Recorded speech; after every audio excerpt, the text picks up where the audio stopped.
Hello, dito kami sa Pagtabangan, no. Si Bruce, saka si Gray. Ayan o. Pasyal kami dito. Pagtabangan daw ito. Pero Nueva Ecija pa rin. Ayan o. Daming, ano. Lake, nasa lake tayo, maganda. Ayan.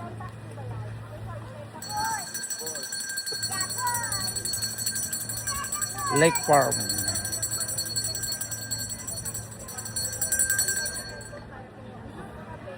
Ito ang Lake Farm pala ng Pagtabangan. Maganda rin, makakakuha ng weather. Buti maganda weather ngayon. Amin napuntahan ngayon, mainit.